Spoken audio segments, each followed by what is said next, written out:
नमस्कार मित्रों, मैं हूं आचार्य हरि सिंह शास्त्री और आप देख रहे हैं शिक्षा सनातनी। मित्रों, आज हमें भाषा सेकंड के संस्कृत का पेपर है, इसको संशोधन करने जा रहे हैं, तो इसको हल कर लेते हैं। एक बार देख लीजिए। निम्नलिखितम अपठितम गद्यांशम आधारीकृत्यम निम्नांकित प्रश्न समाधेय। इनको देखिए पढ़ करके और इसमें आंसर देने हैं। इदम ही विज्ञान प्रधानम युगम अस्याः सप्ताब्द्यां सर्वत्र विज्ञानस्यैव प्रभावो दृश्यते।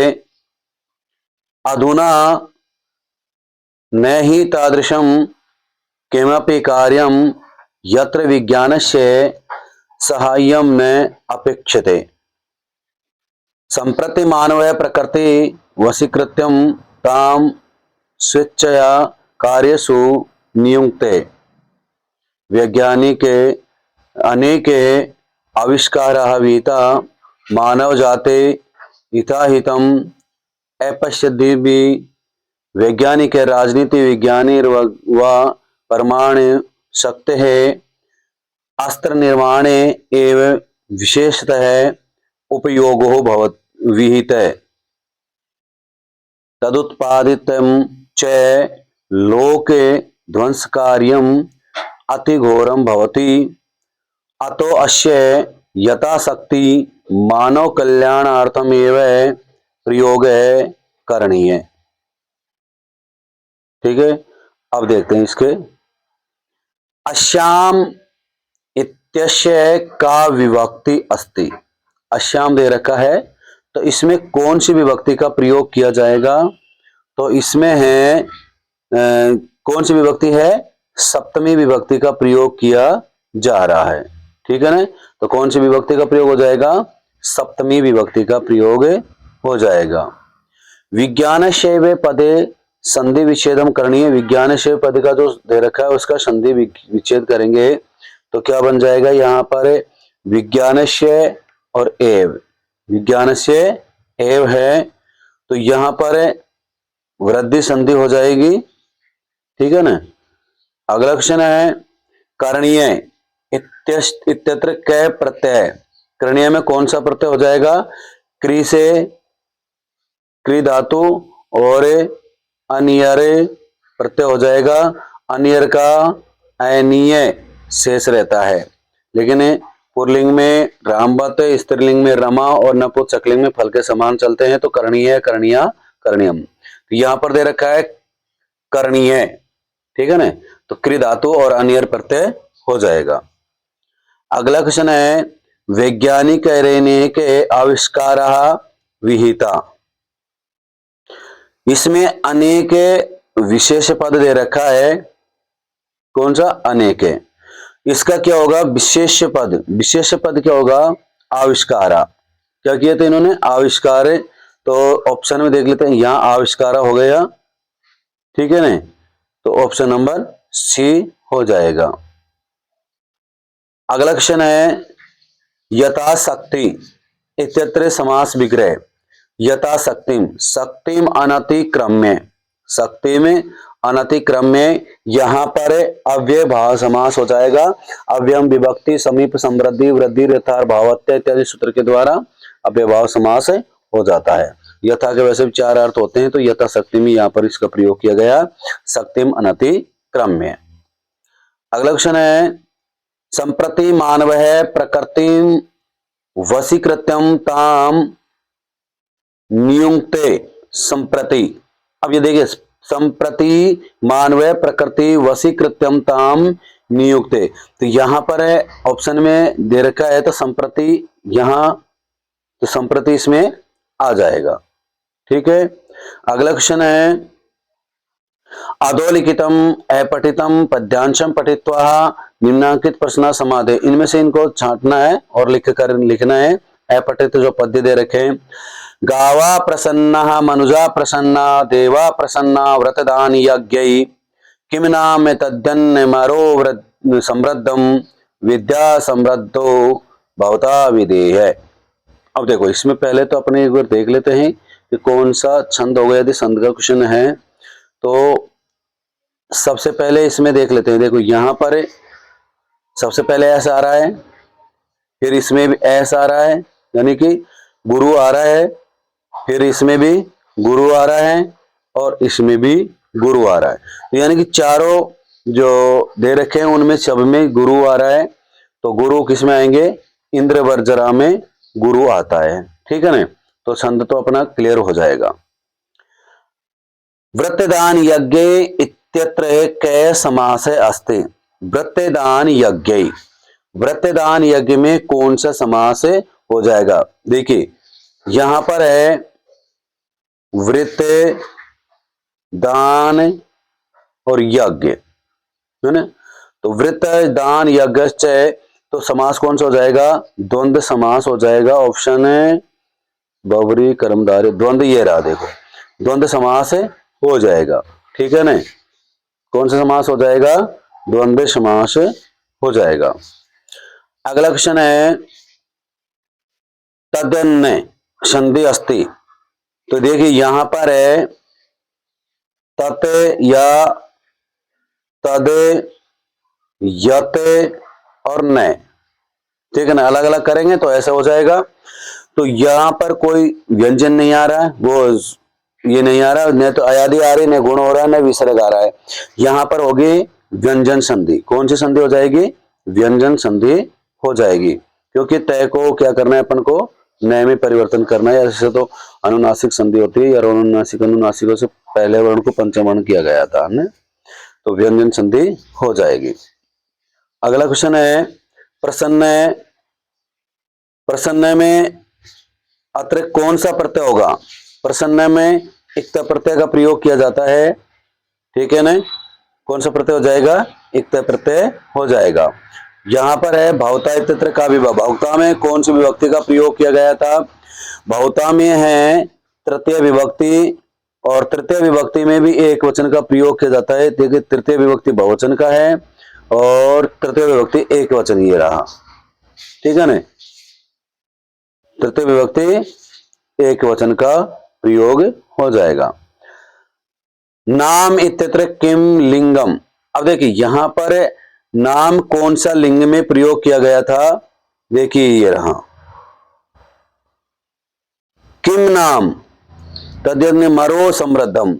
इसको पहले पूरे को पढ़ेंगे तो इसका आंसर हो जाएगा नपुंसक सकलिंग में। ऑप्शन है क्या? देख लेते हैं एक बार। नाम इत्यत्र किम लिंगम, नाम में कौन सा लिंग हो जाएगा? नपुंसक सकलिंग। ठीक है ना? अगला क्वेश्चन है उपर्युक्त गद्यांश से प्रयुक्त छंदस है नाम किम। देखो यहाँ पर गद्यांश था, उसमें छंद को आपने देख लिया था कि इंद्र वज्रा हो जाएगा, जिसमें पहले गुरु आ रहा हो, इंद्र वज्रा का प्रयोग होता, और लघु आ रहा हो तो उपेंद्र वज्रा।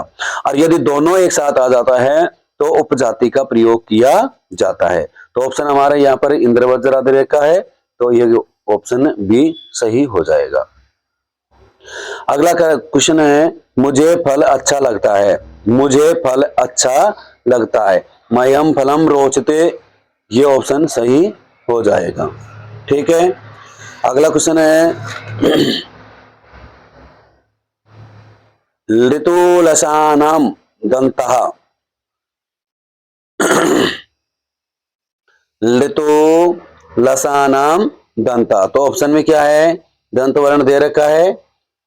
ठीक है ना? तो क्या हो जाएगा? ऋतुलसानाम दंता।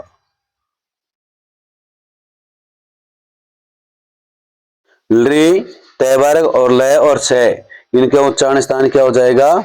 दंत वर्ण हो जाता है। ठीक है? अगला क्वेश्चन है अहम पुस्तकम पठामी। अहम पुस्तकम पठामी है, तो अहम का तृतीय में क्या करेंगे? मया। अब देखिए यहां पर अहम पुस्तकम पठे थे, यहां पर मया नहीं है ना, अहम दे दिया। यहां पर मया है लेकिन पुस्तका ने दे रखा है, मया पुस्तकम, यहां पर पठामी दे दिया। ठीक है ना? तो ये दोनों तो ऑप्शन में है ही नहीं, ये भी सही नहीं है तीनों। तो यहां पर क्या करना है अपन को? मया, अहम की जगह क्या करना है? मया। पुस्तकम पुस्तकम, पठामी है ना, तो यहां पर क्या करना है अपन को? पठ्यते। क्या करना है? पठ्यते। तो मया पुस्तकम पठ्यते, ऑप्शन नंबर डी सही हो जाएगा। ठीक है? वाक्यमिदम संशोधन, वाक्य को संशोधन करके लिखना है। नगरेण परितय क्षेत्राणि संति, तो नगरेण में तृतीय विभक्ति दे रखी है। परितय के योग में देखिए अभितय, परितय, समया, निकषा, हा प्रतियोगे अपि। अभितय, परितय, समया, निकषा, हा प्रतियोगी अपि, इनके योग में द्वितीय विभक्ति का प्रयोग किया जाता है। अब देखिए यहां पर हो रहा है षष्ठी का, यहां पर हो रहा है पंचमी का, यहां पर हो रहा है चतुर्थी का, ठीक है ना। तो अपन को करना है द्वितीय का, तो द्वितीय विभक्ति का प्रयोग कहां किया गया है? नगरम में, यहां पर। तो नगरम परितय क्षेत्राणि संति, नगरम परितय क्षेत्राणि संति, ठीक है ना। तो यहां पर ऑप्शन नंबर सी सही हो जाएगा। अगला क्वेश्चन है निम्नलिखित सुक्ति दे रखी है, सुक्ति को लिख रहे हैं। ज्ञानम भारे क्रियाम बिना, देखिए ज्ञानम भारे क्रियाम बिना, ठीक है ना। ये इसको तो ऐसे कैसे उठा करके दे दी थी, तो ऑप्शन में क्रियाम बिना हो जाएगा, ठीक है। अगला क्वेश्चन है यहां पर अष्टाविंशति संख्या अस्ति, अष्ट और विंशति 20 और 8 है, 20 और 8 28 हो गया, 20 और 8 कितने हो गए? 28, ठीक है। विद्यालय सुरक्षा नियम मान पालिष्यामि, विद्यालय सुरक्षा नियमान पालिष्यामि, अब से दे रखा है, से दे रखा है, तो कौन से प्रयोग करेंगे? कौन से धातु का प्रयोग हो जाता है? लिट लकार का। कौन से लकार का प्रयोग होगा? लिट लकार का। नंबर 1, ऑप्शन नंबर 1 सही हो जाएगा। अगला क्वेश्चन, धनवान इत्यस्मिन् पदे प्रत्यय अस्ति, धनवान में कौन सा प्रत्यय हो जाएगा? मतुप प्रत्यय हो जाएगा। धनवान में कौन सा प्रत्यय हो जाएगा? मतुप प्रत्यय। या भाषा अध्यापनीय सह तस्य माध्यमेन बोधनीय भवति, तो अपन को करना क्या है? यह भाषा अध्यापनीय सा तस्य माध्यमेन बोधनीय, यह परंपरागत विधि, प्रत्यक्ष विधि, पाठ्यपुस्तक विधि और भंडारकर विधि। तो कौन सी विधि हो जाएगी यहां पर? बताइए। यहां पर हो जाएगी हमारे प्रत्यक्ष विधि हो जाएगी, ऑप्शन नंबर बी सही हो जाएगा। कौन सी विधि हो जाएगी? प्रत्यक्ष विधि। भाषाया प्राथमिक कौशलम, देखिए भाषा के 4 कौशल है, श्रवण, भाषण, पठन, लेखन, है ना। तो यहां पर है श्रवण दे रखा है पहले ऑप्शन नंबर डी में, श्रवण, भाषण, पठन, लेखन में से नंबर डी ऑप्शन सही हो जाएगा। अगला क्वेश्चन है पठन कौशले भवति, पठन कौशल होता है, देखिए पठन कौशल में क्या करना है कि अपन स्वर वाचनम और मौन वाचनम, अपन इसको क्या करते हैं? वाचन, यानी पढ़ रहे हैं ना। इसमें क्या है? शुद्ध लेखन, लेखन ये तो लेखन कौशल का हो गया। भाषा से लिपि रूपेण, ये इसमें भी लेखन कौशल का हो गया। और अंत्याक्षरी श्लोक लेखन, इसमें भी लेखन कौशल, तीनों में लेखन कौशल है। लेकिन यहाँ पर है स्वर वाचन और मौन वाचन, यहाँ पर पढ़ने का कौशल है, तो पठन कौशल हो जाएगा, ऑप्शन नंबर ए सही हो जाएगा। अगला क्वेश्चन है निदानात्मक परीक्षणोपरांत है बालकस्य नूतना परिष्काराय शिक्षक विशिष्टम शिक्षणम कारयति तस्य नाम किम, तो उसका नाम क्या है? देखिए यहां पर उसका नाम हो जाएगी, निदान करने के बाद तुरंत क्या करना चाहिए? उसका उपचारात्मक शिक्षण हो जाएगा। बालकस्य मूल्यांकनम भवति, बालक का मूल्यांकन होता है सतत मूल्यांकन, बालक का क्या होता है? सतत मूल्यांकन। वर्णमाला विधि, वर्णमाला विधि है, फिर कौन सी आ रही है? शब्द विधि, वाक्य शिक्षण विधि, ये तीनों विधि है ना। ये तीनों विधि कौन सी विधि कहलाती है? ये कौन सी विधि कहलाती है? वर्णमाला विधि, शब्द विधि और वाक्य विधि, ये कौन सी विधि कहलाती है? वाचन शिक्षण विधि, ठीक है ना। नंबर 1 हो जाएगा यहां पर। अधीतानाम पाठानाम स्मरणाय प्रबलम साधनम भवति, तो यहां पर देखिए श्यामपट है, पाठ्य पुस्तक है, चित्र है और संगणक यंत्र का प्रयोग किया गया है। तो यहाँ पर ऑप्शन में दे रखा है ना पाठ्य पुस्तक है, तो ऑप्शन क्या हो जाएगा? पाठ्य पुस्तक हो जाएगा। यत्र प्रश्न दो स्तंभों, देखो यहां पर दो स्तंभ दे रखे हैं, जैसे कै दे दिया और उसके बाद में क्या दे रहा है, ख। इसके नीचे जो भी शब्द दे रखे हैं उसको आपस में मिलान करना होता है, तो ऐसे शब्दों को क्या कहते हैं, देखिए ये आपस में मिलान करवा रहे हैं, तो ऐसे शब्दों को क्या कहते हैं, मेलन। जिसको ऐसे शब्द आ जाते हैं तो उसको क्या कहेंगे, मेलन कहते हैं। ऐसे प्रश्न जब आते हैं मिलान के, तो आपस में उसका मिलान किया जाता है, ठीक है ना, तो मेलन हो जाएगा। अगला क्वेश्चन है, कस्याम परीक्षायाम ग्रंथस्य काम अपि समस्या प्रस्तुतिकरण तस्या छात्रा तर्क वितर्के स्व विचारान प्रकटयन्ति।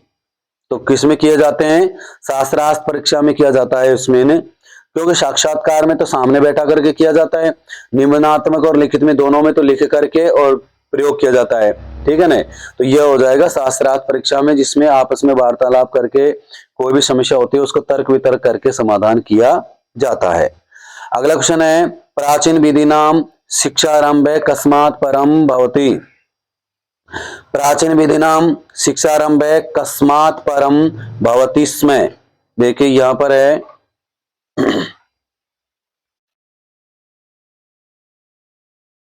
प्राचीन विधि नाम शिक्षारंभे कस्मात् परम भवति।